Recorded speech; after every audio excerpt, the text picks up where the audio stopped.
But then, nakalagay sa caption, parang enjoy the culinary scene daw ng Makati. Exactly. Ano ba ang culinary scene or culinary culture ng Makati?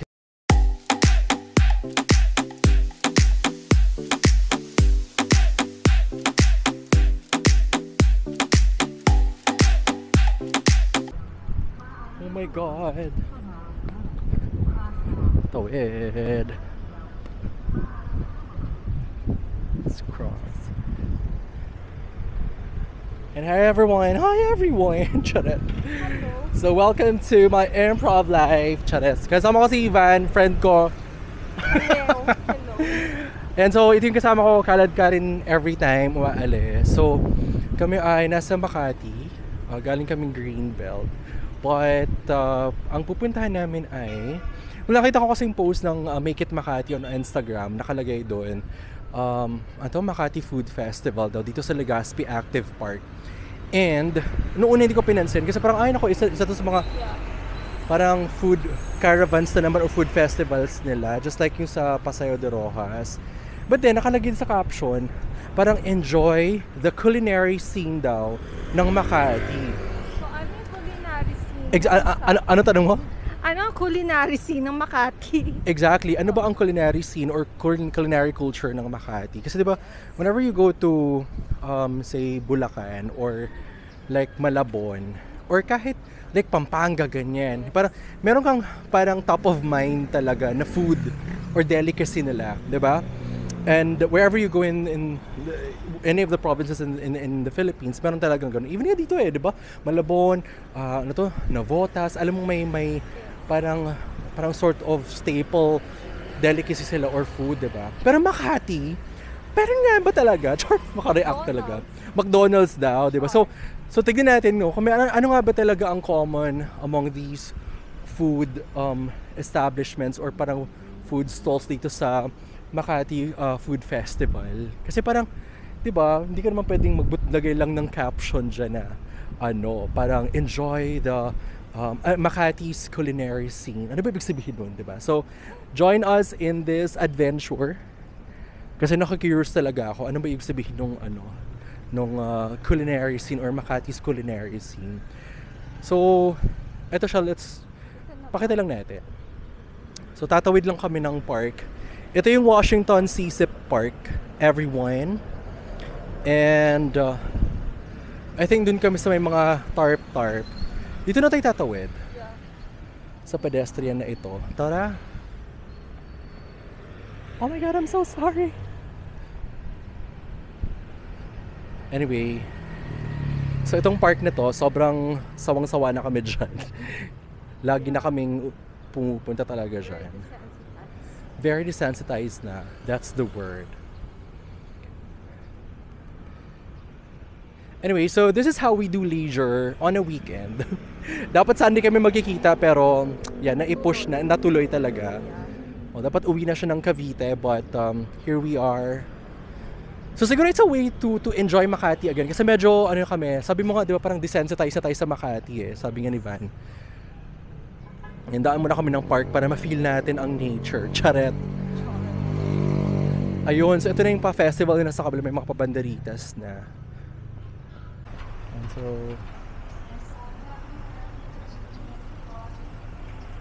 let's stop. Hindi pa rin tumawin.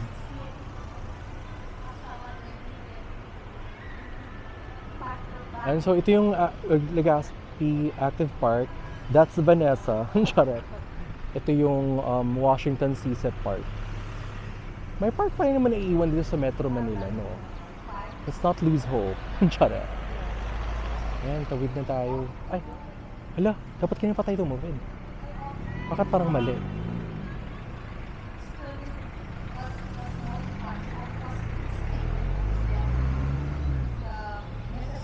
May mga doggies.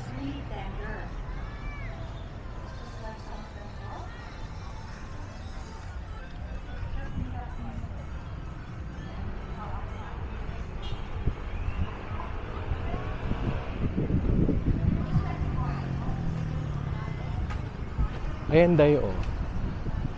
So what we'll do now is iikot lang muna tayo ng very light. Tignan natin kung anong something dito. Parang ang onti lang.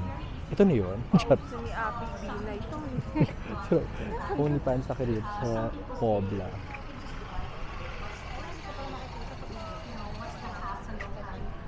Queso de bola. Ay, sarap eh. Yung queso de bola spread. Coco fresh tea kaya.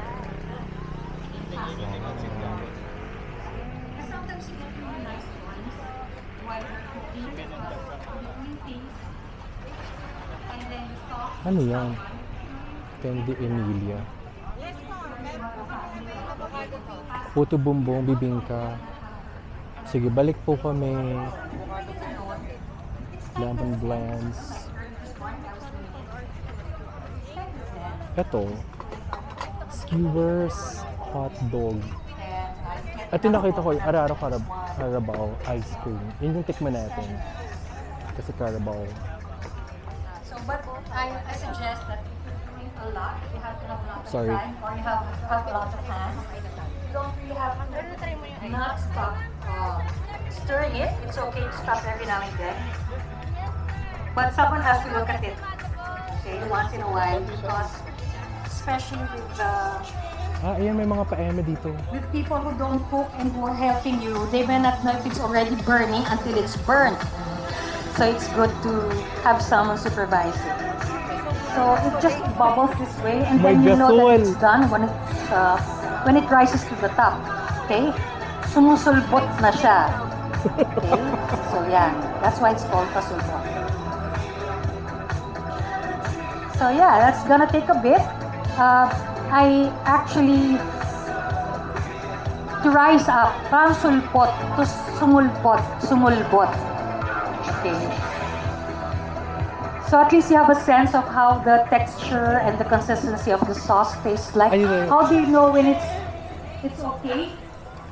When you cook it and then it starts sputtering. and Chinese then beef suddenly you noodles. feel like some of the sauce is getting to, then you know it's done. You got it just right.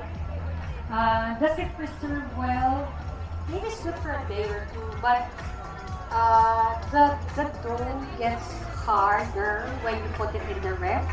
If you need to reheat it, maybe you have to add a little bit more water when you reheat it. But I think it's Ito mo. Also have special pandikok. once. So do it very close to when you plan to serve it. Ito ang process dati with them. Hindi po baka may enough time po kayo pwede po There, maybe for your next part, your next Ay, sir, meal, good you want afternoon. to Just bring recipe something new. po. Ano yung mga small stuff din yun? This is ensaymada balls po. Meron po mga flavors. Meron po If you have questions, I'd be happy queso de to bola, entertain dulce de them. leche, By the way, peanut butter crust, and then may plain. How much for the entire box? 180 po. A dozen. We 180 also have lang. pandesal po na may mga 4 flavors po. I have a copy of the Chicken pork adobo, recipe ham and cheese, corned beef, and then tulang. Ito yun. Yes, ito po. Yan. And ito po yung pandikoko po natin. Special pandikoko po siya ni Chef. Actually, this is Chef. Alright. Magdademo rin po siya dito later. Later, wow, okay. And then may Ah, food okay. You can take a Alright, photo. sige. Balik kami. Sige po. Curious ako dun sa pandiko. Thank you. Thank you. Okay. Piyaya.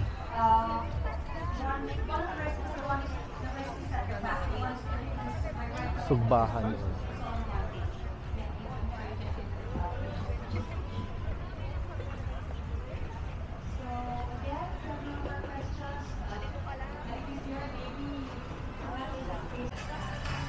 Congratulations. Your name po? Ate Inday. Hello, thank Hi, you can I so have much. 3 scoops? Okay. Pwede? Like 3? Yep. Okay. Or 2 scoops lang for order. Dalawa lang. Can you name? Sige. Can I have 1 scoop for tablea and 1 scoop for chocolate? Yeah. Chocolate Can you and name Tablea. at least one of the dishes na dinemo ni Chef? Yes, ma'am. Ano ba yan? Tama ba? Yes. Congratulations. Ay, iba to. You received Gcash lang. How much?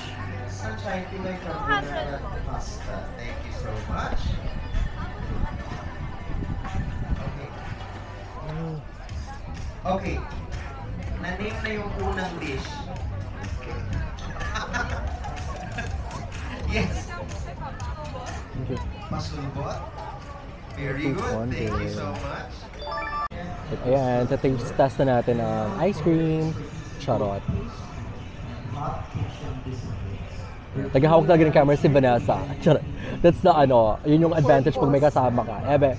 The baking category of the Great Maya Contest. Yung tableya, masarap.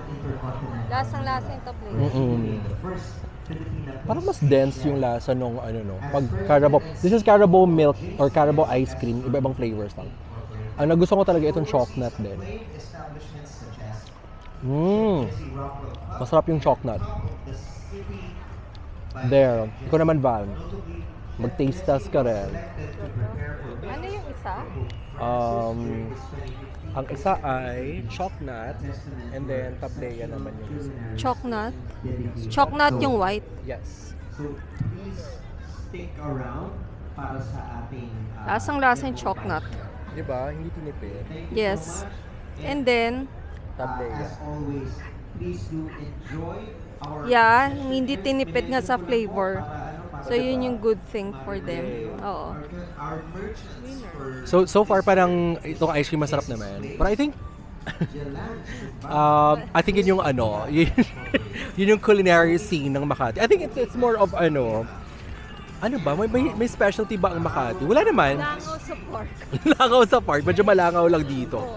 Although dun sa taqueria, yung my gosh, how do you call this yung Mexican kineme? Wait lang. Search ko muna, wait lang. Tacos ba? Birria. Oo. Yung OnlyPants, I think yun yung kilala in Makati. Nagsimula sila sa poblasyon. Alam mo ba yun? Tapos sunugan sila. And then parang they're known for their birria. Masarap yung birria nila. Natikman namin siya sa social, basta doon sa poblasyon somewhere. So I think that's distinctly Makati. I think so. Yeah. And then the rest, hindi ko na kilala. Well, the fact, I think it's a good thing na hindi natin kilala masyado itong ibang mga brands. Like itong Carabao ice cream. Probably it's uniquely Makati. That's something that you can research on. Pero so far, masarap tong ice cream na to. Ang gusto kong itry naman, yung ensaymada nila. Kasi si Chef, I forgot anong sabi ng girl doon, yung Chef Kineme. So bili muna tayo ng ensaymada na maliliit doon. May cute na guy. Pakita natin. Charot. Ito Pak. Yan. Yan. Kinakagat na ako ng insekto, but despite that, okay lang. May nakita tayong pogi. Charot lang. Wait lang. to introduce to you our next chef, Chef Jessie Sinsyoco.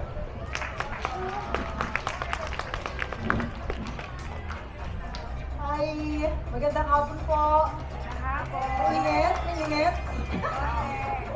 Sige, attention please. Yung in-introduce ako. Ang outlets ko na lang po ngayon ay Chef Jessie Rockwell Club at Chef Jessie's Place na malapit lang sa munisipyo ng Makati. Okay, yun po yung aming commissary at we will make use of modern times na rice flour. So, we have here yung ingredients natin, 200 grams of rice flour powder. And then, 200 ml of water.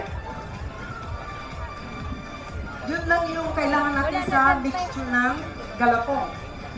Okay? And then, para dun sa finishing, we have here toasted sesame seeds. And then, meron din tayong toasted peanuts. Hindi ko na pinakita, madali naman ito. Gustahin lang, diba? Sa pan. And then, tapos yung peanut, normally, Can I order one box? Isang box. Or, you can use water and 180 no? Yes. Itigdigan. And of course, freshly grated coconut. Ito, talagang fresh coconut. And of course, sugar. Alright. So, sir tayo. 5 minutes. Okay. So, we have our rice flour. Lalagay, sasama lang For natin 180. yung ating water. Kaya ma'am na lang. Sunod, yung na lahat. Nag-gloves ako kasi may konti. Thank you po. Hindi ko... Okay? Pero tamang-tama lang yan. Ang ratio actually is halos 1:1 to get the right consistency for the dough. Thank you! Okay? Ay, dito. Yes po, ilalagay lang po siya sa ref. Oo nga, sabi ko sir, thank you po. Thank you. Thank you, sir. Normally talaga sa umpisa, medyo malambot.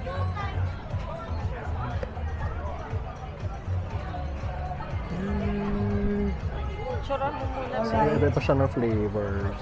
Tingnan nyo, kuminsan, kailan pa simple, at saka may gawin ano. Wow, I should not have added all the water because Sorry. we did not bring extra water. Tikman na natin. Masarap yung una kanina. Hindi ko alam kung anong flavor. Tip. Classic ensaymada yata yun. Eto, hindi ko na alam kung ano to. Where is my meron? Okay.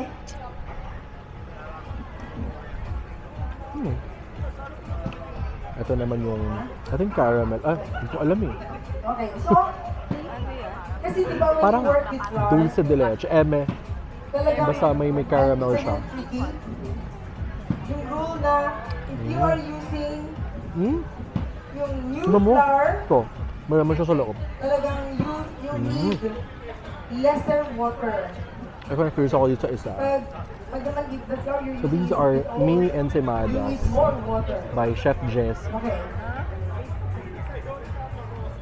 So, working with flour is really, you have to feel the texture Bacon? of whatever you're doing.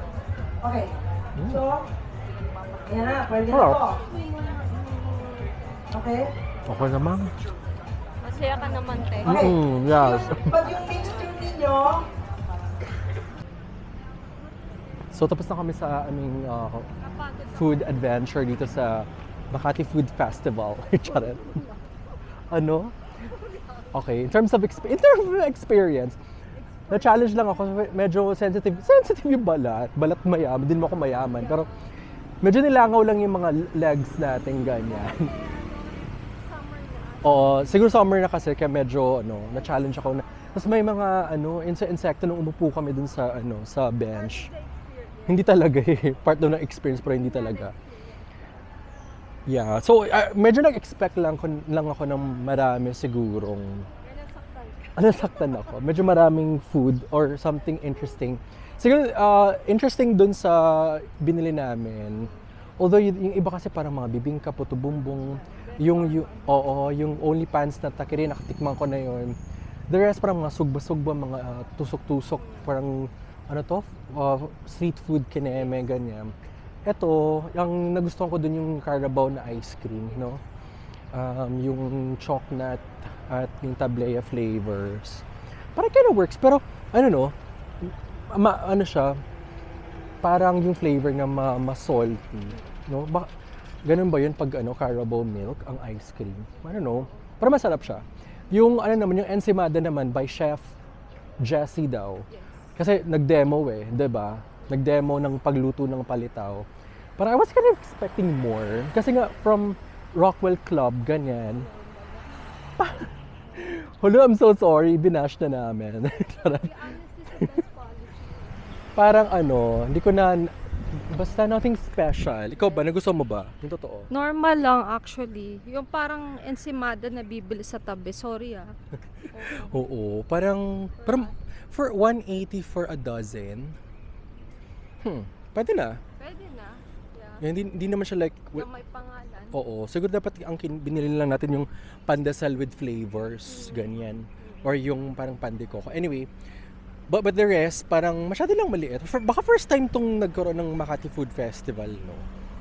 I don't know. Anyway, so, I in terms of experience, parang okay naman. Nothing special. Siguro baka next year, in the following years, baka they'll be able to upgrade it into something. Ang maganda dito kasi may pag-demo tong mga chef na nandito. Yes. Diba? So parang, I think the whole idea of the Makati Food Festival is, sabi nga parang, enjoy the culinary scene of Makati. I think it's more of kung sino yung homegrown na chef dito. Tsaka anong homegrown na pagkain dito, like only Pan's Taqueria, ganyan. Or yung Carabao na ice cream. Ay, Carabao milk. Oh my God, Carabao ice cream. Yung Carabao in ice cream, yung Carabao milk ice cream. I think I've never heard of that. Siguro homegrown in Makati din. I think that's what the festival is all about. And hanggang ngayon hindi ko pa rin masasagot yung tanong ko, ano ba talaga yung specialty ng Makati, diba? McDonald's. Kasi nga Central Business District ng Makati, it's the melting pot of a lot of things. Sabi mo nga kayo na may Japanese, may iba-ibang cuisines, diba? Pero I think what's unique is anong homegrown dito. Whether ko ano, kahit ano pang cuisine yan, it's still homegrown in Makati. I think that's what the festival is all about. And my only hope is that probably in the coming years, you know, some of the chefs siguro or mga food enthusiasts will be able to come up with or invent something na talagang homegrown Makati. Yung parang, alam mo yun, hindi lang street food, but something na talagang na-create talaga sa Makati. Not for it being elite, diba? Parang yung mix of flavors, yung pag-reinvent ng pagkain na never heard of before. Nasa Makati lang manggagaling. Ayun lang hope ko. Charet. So thanks so much for watching another leisure vlog. If you like this video, give it a like, comment, and do subscribe. Bye! Saan kaya tayo next, no? Bye everyone!